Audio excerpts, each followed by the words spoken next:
found a tube, and the minute I opened it, the smell transported me through time. This one's wife. Happy birthday to me. Hello, I'm H.G. Tudor. Birthdays. Birthdays are another tool for the narcissist.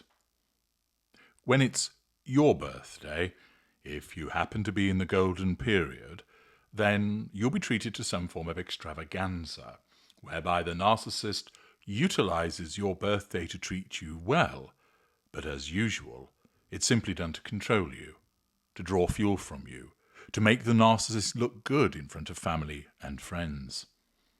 More usually, you will have had birthday after birthday wrecked by the narcissist, your special day not noticed, or even turned on its head by the behavior of the narcissist who cannot stand for the attention to be on you, even for just one day, because it threatens their need for control.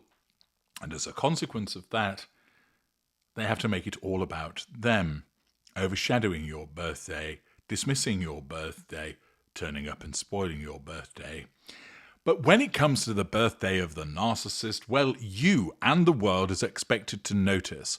You must buy those expensive desired presents, hold an extravaganza for the narcissist, turn up and wish the narcissist a happy birthday, remark on how wonderful they are, how well they're doing, how fantastic they look.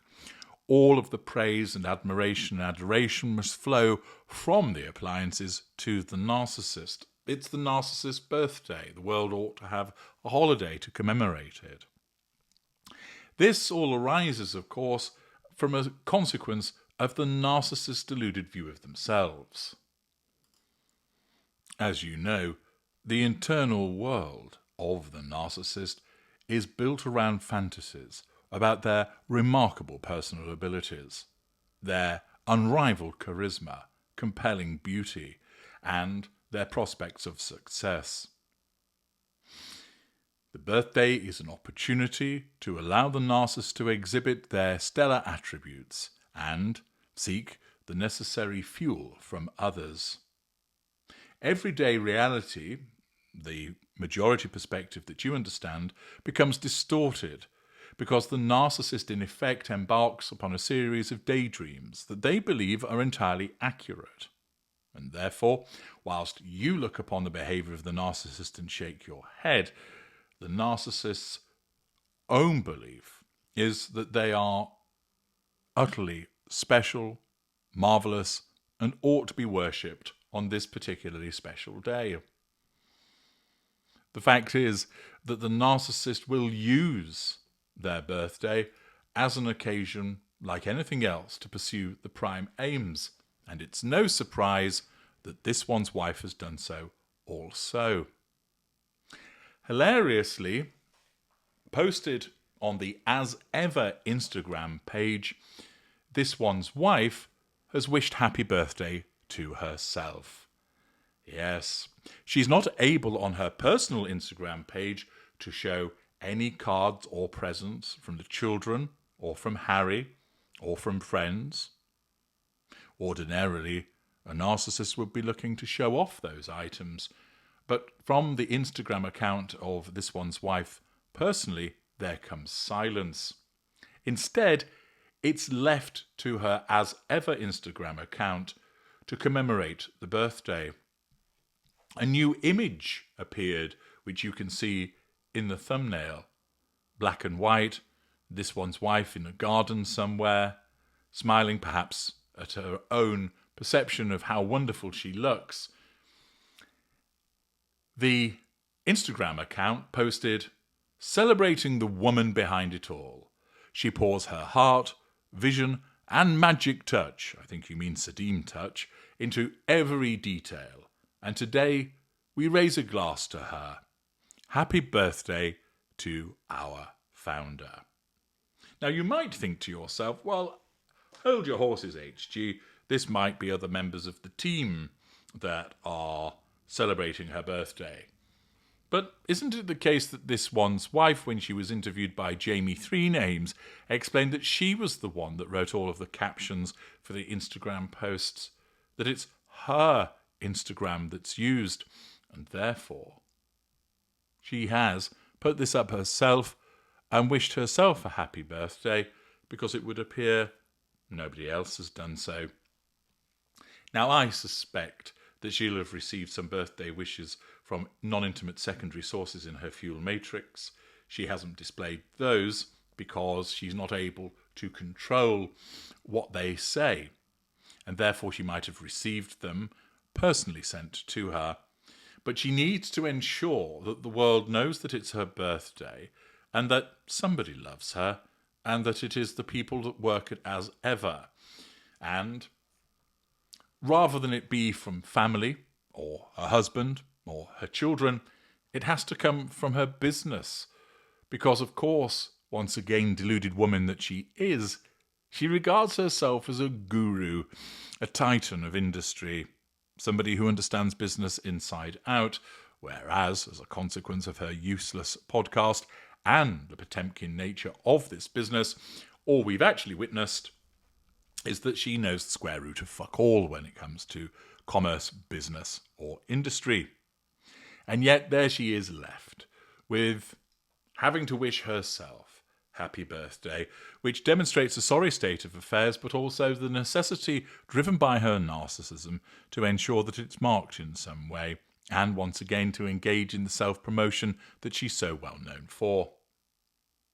Interestingly, India McTaggart highlighted this Instagram post in the Telegraph quite why this newspaper, which is meant to be a serious newspaper, is telling us about this one's wife's birthday, well, is anybody's guess. But what is entertaining is that it's a very short article that highlights it, but it's the comments which give you quite the flavour in relation to the way that this one's wife is regarded. To give you a flavour, here are some of the comments. Bruce Crutchley writes, to celebrate me, here is a picture of me being me, who is the founder of my company, which is all about me, promoting everything to do with me. Toby Jugg, Queen of the Narcissists. M. Lane, why do you pander to this narcissist?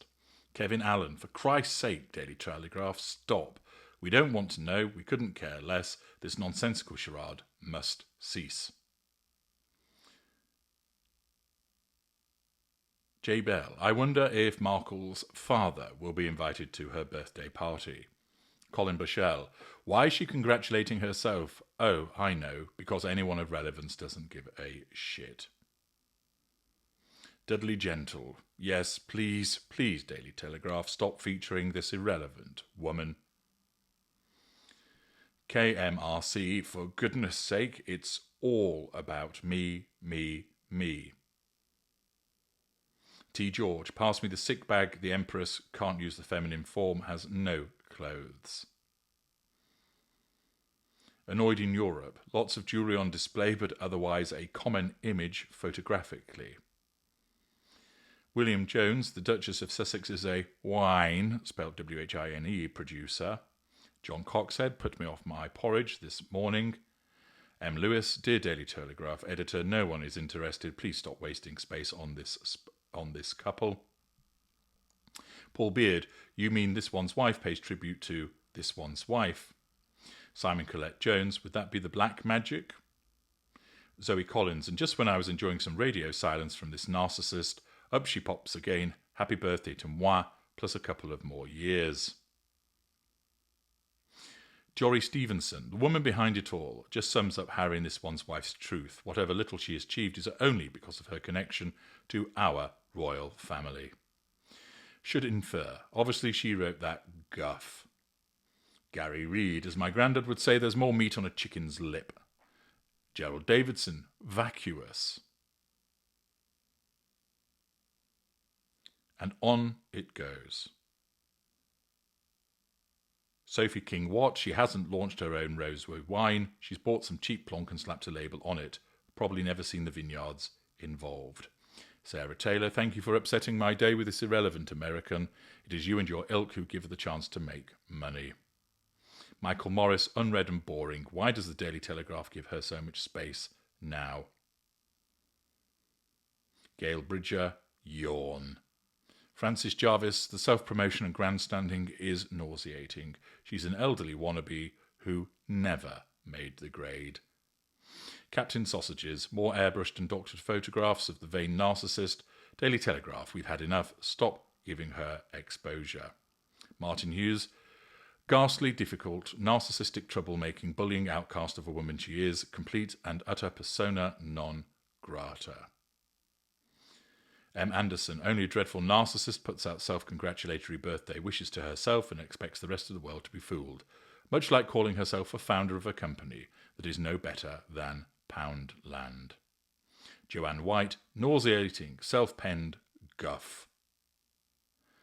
There are many comments highlighting that she is a narcissist, which demonstrates that your glorious narrator's work is certainly percolating into the minds of many people. But once again, we have an example, and there are over 1,300 comments on this article, which proves several things. First of all, I've struggled to find any that were complimentary about her, which demonstrates that at least amongst the readership of the Telegraph, they regard her as material that shouldn't appear in that newspaper, and many people dislike her. Nevertheless, it demonstrates that people are compelled to comment, which is part of the reason why newspapers continue to print articles about her, because they know that people will look, and because people don't like her, they will comment. For the newspaper, once again, it's about the clicks. It's only when this one's wife becomes irrelevant to people and doesn't elicit an emotion, be it support or more usually disdain or dislike or even hatred, that they will stop talking about her. But once again, this activity of this one's wife demonstrates how an event is utilised for the pursuit of the prime aims. But the sorry state of affairs in which she finds herself is such that she has to wish herself happy birthday. I'm H.G. Tudor. Thank you for listening.